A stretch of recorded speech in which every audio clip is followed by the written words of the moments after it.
Hi, I'm Fiona Hale. I'm Managing Director of CoolCare. I've just thought I'd pull together a really quick video for you based on some of the research that's come out this week from the NCF regarding staff absence. They did a snapshot survey, for those of you who didn't see it, looking at staff absence between the 1st and the 8th of January. And what they found was that individual services were reporting between 11% and 40% of staff absence during that time, with some services reporting as high as 50%. So it's obviously a significant issue at the moment due to need to self-isolate, childcare issues, etc. Obviously the usual kind of staff absence that we get at this time of the year. So what I wanted to do was give you a really quick demo of how CoolCare can actually help you to manage your absence. So if you're a current customer using CoolCare at the moment, maybe get some quick tips on what else you can do. And for those of you that don't currently have a system, just give you some ideas how digital transformation could help you to manage your absence more effectively and keep your home full with staff from your own staff bank, as opposed to having to go out for agency or risk staffing issues. So what I'm going to start with is having a look at today, because that's the first thing you want to make sure you're doing. Am I managing my business safely and securely today? Have I got enough people in the building? So I'm just going to scroll down to my staff on shift versus Rotor widget. So that's this one here on my dashboard. And all this widget does really simply is it looks who's clocked into the building, were we expecting them in today compared to the rota, and is there anybody missing? And in terms of absence, it's really that bit that we're most interested in.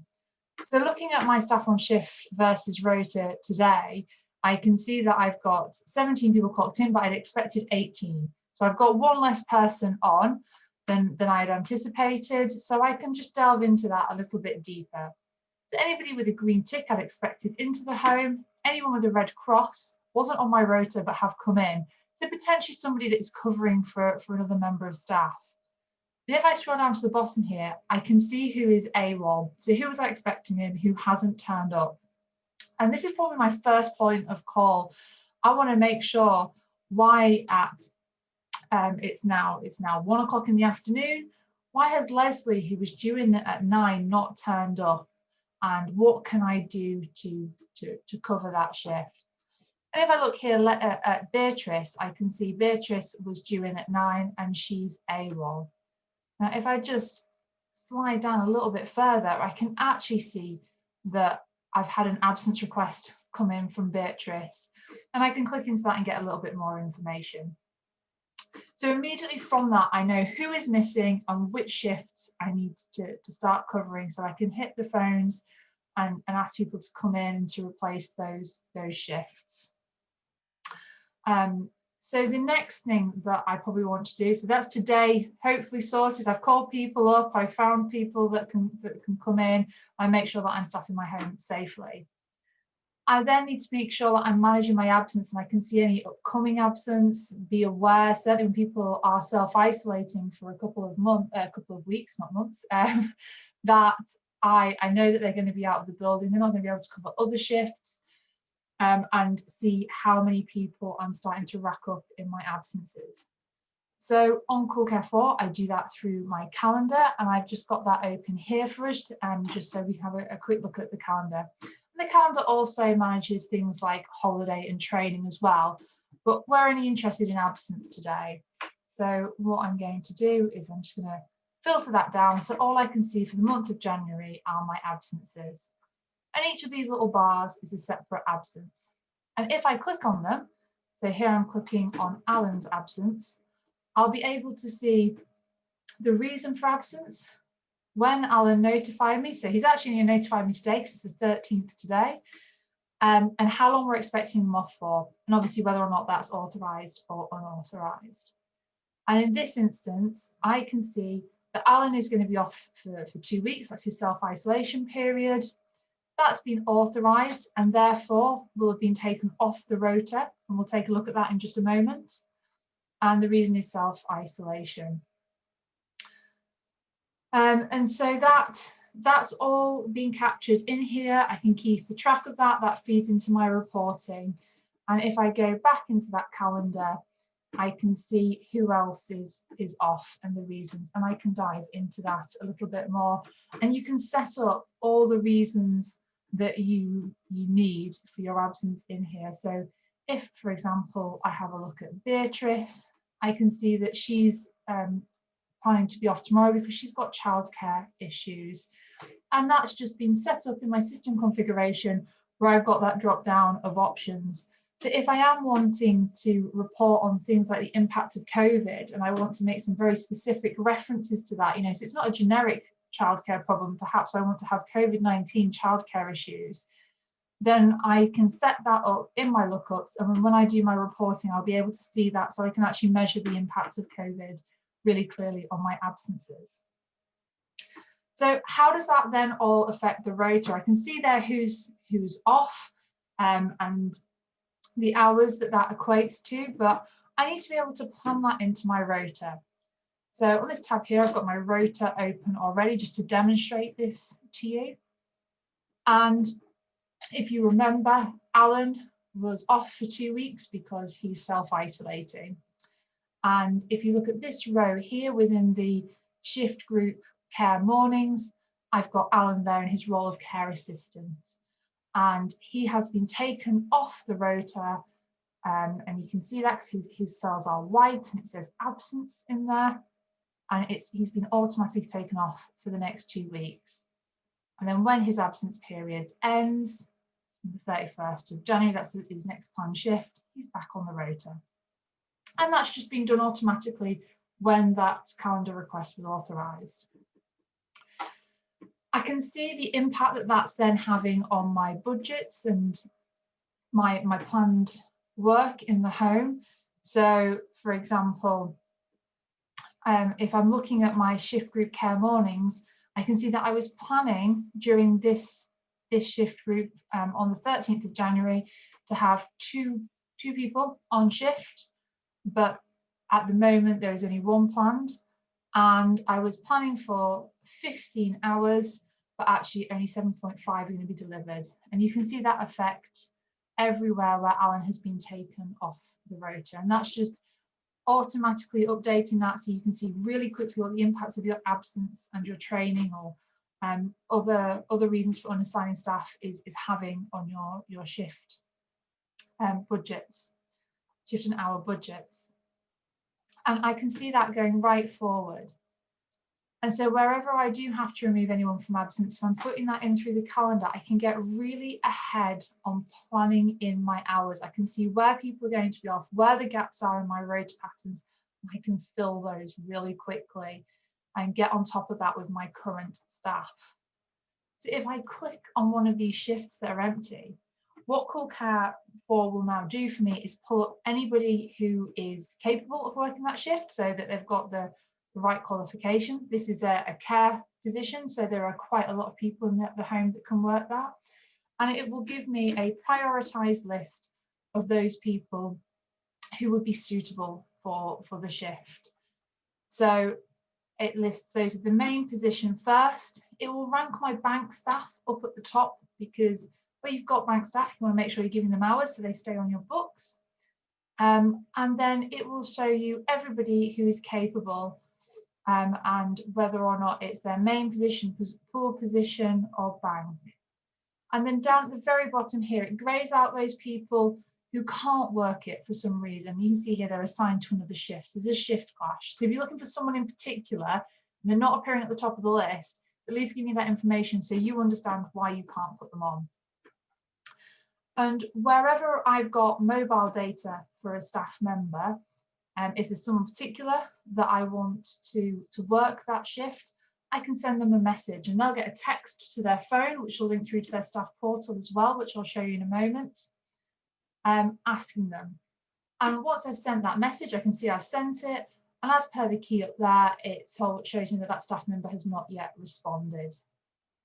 I can see down here, however, that Billy Banter, who's been asked to work that shift, has responded to say that he can do it. So this is for tomorrow to cover Alan's shift.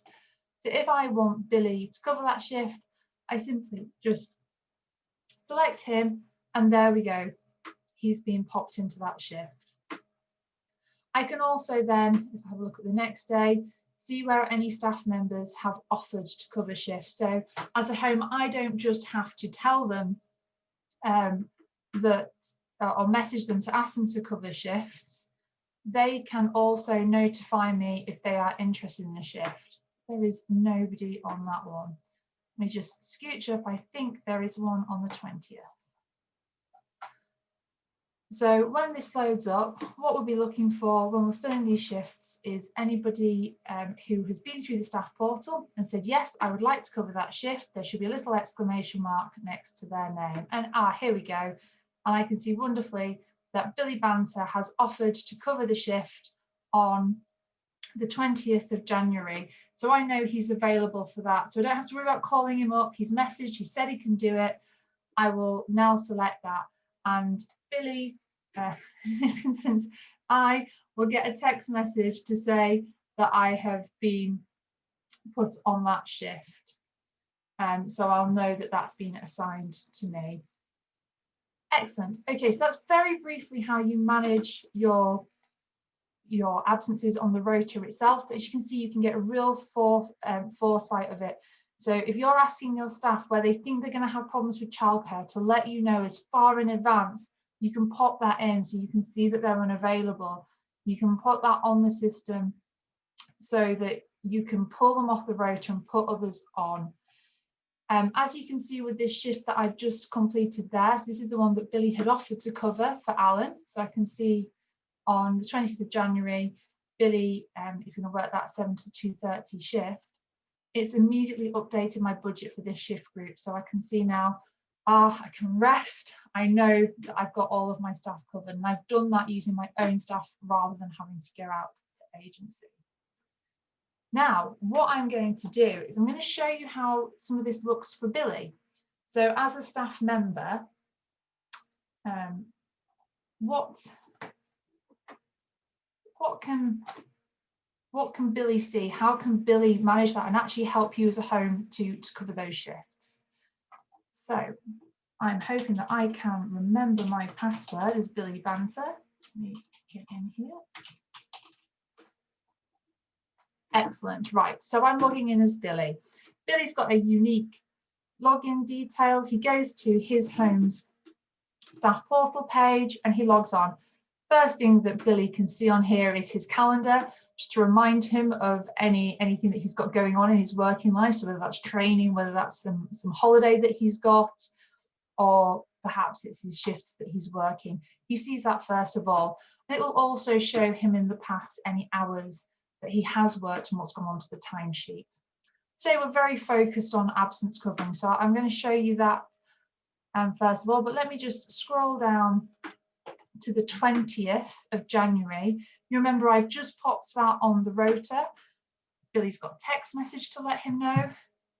Billy has also got that now in his calendar, and it's telling him what shift he's working. Now, normally Billy is a senior carer, but it's letting him know here that he's working as a care assistant at Alexander Court.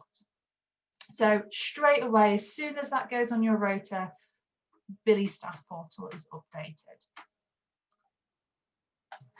Now, the next thing, and this is really key to filling your absent shifts. And this works as well, not just for when people are absent because of sickness, but if you've got a gap in your rota because of holiday, or you don't currently have someone employed into that role, you've got some extra shifts that you've added on. But what Billy can do through this is he can manage the requests that he's had come in from the home. So I can see that on the 15th of January through the rota, the home has requested that Billy covers one of those shifts for Alan. So the 7 till 2:30 care assistant shift. Billy will have got a text message about that, and that would have linked him straight through to this portal, or he can just log on here and manage it immediately. And Billy can say whether or not he's available. So yeah, Billy on this instance can cover that shift. Brilliant. That now will have updated the rota. So when I look on the 15th of January on Alan's shift, I can see that Billy has said, yes, I can cover it. And all I need to do is assign Billy to that shift. And that means that if there's multiple people offering to cover it, you can pick the person that is best suited for you to cover that shift. It doesn't automatically fill them in. It allows you to do first come, first serve. You might want to look to see who's come back first, or you might have a preference. So we can see that that one was requested by the home because it's got that purple home requested bullet point at the start. But Billy can also have a little look through a bit further and see, are there other shifts that he can do? It's already filtered this for positions that he can work and times of day that he doesn't have another shift. It won't offer him anything where he's got a clash. So he can have a look through this, and if he wants to request something, he can just click can request it. And that will update the rota. So when you're reviewing those individual shifts, you can see all the staff members that have requested to cover it. And again, just choose who's best. And Billy can change his mind if actually this hasn't been assigned by the home yet, and Billy realizes actually on the 21st, I've now got childcare that I need to do. He can change that to unavailable. And again, that will just update the rota so they can see that Billy can't do that. So it's stopping you having to pick up the phone and constantly call people or catch them when they're in the office. It gives Billy a little bit more responsibility over his working life. He can look well in advance, and it means wherever you've got those gaps, rather than it being a massive logistic effort for you as a care home operator, you can get your staff really involved in that. Certainly at the moment, staff are really coming together to help each other out. And so all you need to do is tell your staff, please, can you go on your staff portal? Let us know any shifts you can cover because we've got high absence over the next couple of weeks. You've popped it on the calendar, it's taken it out of the rota. So your staff just need to look here and select those shifts that they can work. So you can really quickly and easily fill those shifts with your own staff before you have to start relying on agency. And through CoolCare, you can also make use of the agency ledger feature. And that allows you to put agency in through the care home. I've just switched back to CoolCare 4 now. I've gone off the staff portal. And I can click covered by agency if I don't want to use my own staff for it, or do you know what, it's getting too last minute, I can't get any staff to say yes. I'll have a predefined list of agencies. That's what you set up as an operator to say agencies you're happy with using. I can select those, I can put in the reason, and I can actually even put in here the staff member's name from the agency. So this might be Mary that's coming, and who they're covering for. This then will update my budgets again, so I can see I'm working okay. I've got agency in there, so it's flagging that to me with that brown colour, but my budgets have updated. That agency record has then linked through to my agency ledger, and in here I can now start managing my costs of agency. So it's popped that through as a planned shift, and you'll change that to completed when that shift has been worked. And simply all I need to do in here is put in the hourly rate, the number of hours that were worked. It will calculate the total pay for hours. You can add in there if there's any transportation costs and save it. And that will update your estimated costs for agency. In the minute this is filtered for planned or completed, but if I wanted to filter that for completed, it would update that again, so help with your reconciliation of agency too. And that is just very, very briefly how you can use CoolCare to help manage your absence and help you get that, be ahead on getting your staff covering those shifts in the home, so you're not relying on agency, you're not having gaps, and you're not risking working under, and you're most importantly reducing the amount of time you have to spend in chasing people up to try and get them to cover shifts, because that is a really big distraction for your home manager, administrator, and for the staff members themselves. There is lots more that I could show you, but I'm going to leave it there for today. But if you would like a little bit more information, if you're a current customer I'd strongly recommend you to drop an email to our training team, training@coolcare4.co.uk. And if you're a new customer, someone that's not using CoolCare 4 yet, and you want to find out a little bit more about how it works, what it could do for your business, just drop us a note at info@coolcare4.co.uk and we can give you a really good demo of the system, talk about your individual circumstances and how it might assist you in running your care home operations even better. And feel free to give us a call. Our team are wonderfully chatty. They'll be very happy to discuss anything with you. So give us a call on 0113 383 3853. And I hope that you've taken a little something out today, and I wish you all the best of luck with staffing your home during this really tricky period. And thank you for your continued dedication to the sector, to your residents, to keeping everybody safe and sound during this difficult time. Many thanks.